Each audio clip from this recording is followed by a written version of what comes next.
बहू, तेरी माँ का फोन आया था और वो कह रही थी कि मेरी बेटी का पहला बच्चा मायके में ही हो। तू है ना पैकिंग कर ले, मैं बेटे को कह के तुझे पहुँचवा देती हूँ। ठीक है माँ जी।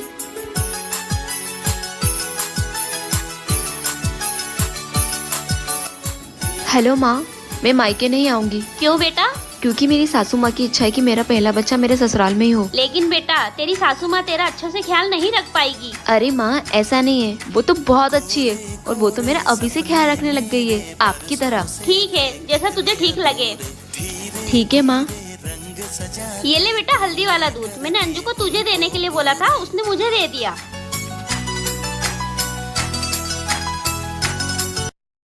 भाभी क्या प्रॉब्लम है यार आपकी? दीदी आप फ्री बैठे थे तो मैंने सोचा आप इतनी देर में सब्जी काट देंगे। ये आपका काम है, आप खुद ही करो। अरे क्यों लड़ रहे हो तुम दोनों? देखो ना माँ, भाभी हर वक्त मेरे पीछे पड़ी रहती है। माँ जी, मैं कपड़े धोने जा रही थी तो मैंने सोचा इतनी देर में दीदी सब्जी काट देंगे। तो कपड़े धो के काट लेना सब्जी, मेरी बेटी को परेशान करने की कोई जरूरत नहीं है। माँ जी, मैं दीदी की कोई दुश्मन थोड़ी ना हूँ। मैंने दीदी को इसलिए कहा था कि दीदी अगर सारा काम सीख लेगी तो दीदी को किसी की कुछ सुनने की जरूरत नहीं पड़ेगी। ये क्यों सुनेगी किसी की बातें? कोई बोल के तो दिखाए। माँ जी, जब मेरी शादी हुई थी तो मुझसे कंडे की बाटी अच्छे से नहीं बनी थी, तो आपने मुझे कितना सुनाया था। माँ जी, अगर ससुराल में बेटी दुखी हो तो सबसे ज्यादा दुख उसकी माँ को होता है। और सोचो, दीदी ने अगर आपको दुखी होकर फोन किया तो आप पर क्या बीतेगी। अरे मुझे तो सोच के ही डर लग रहा है। माँ जी, मैं अच्छा खाना बनाती हूँ तो आप मेरी कितनी तारीफ करते हो, और सोचो अगर दीदी उनके ससुराल में अच्छा खाना बनाएंगी तो उनकी सासू माँ कितनी तारीफ करेगी। बहू, तू ठीक कह रही है। बुरी, तू क्या दिन भर फोन चलाया करती है? जब भाभी के साथ खाना बनाना सीख। ठीक है माँ।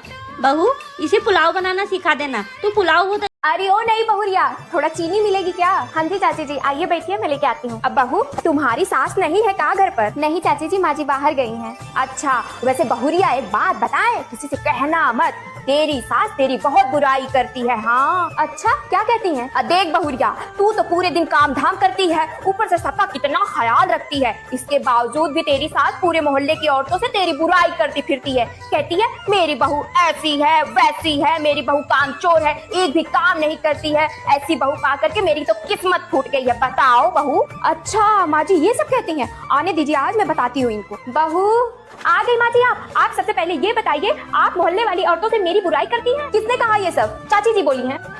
क्यों रे कमला, मेरे न रहने पर यही सब करने आती है मेरे घर? नहीं, मैंने कब कहा बहू, मैं तो बस। चुप कर, तेरी इन्हीं सब हरकतों की वजह से तेरे और तेरे बहू के बीच में हमेशा लड़ाइयाँ होती रहती है, और तू यही काम मेरे घर में करवाना चाहती है। निकल जा मेरे घर से, और अगर दोबारा मेरे घर में आई ना।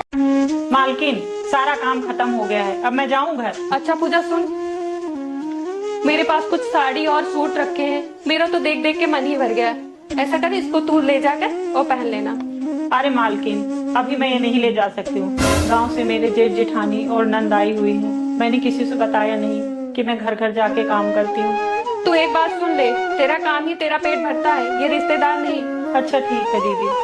और एक बात सुन, कोई काम छोटा बड़ा नहीं होता है, बस इंसान की सोच जो है छोटी बड़ी होती। समझ गई मालकिन।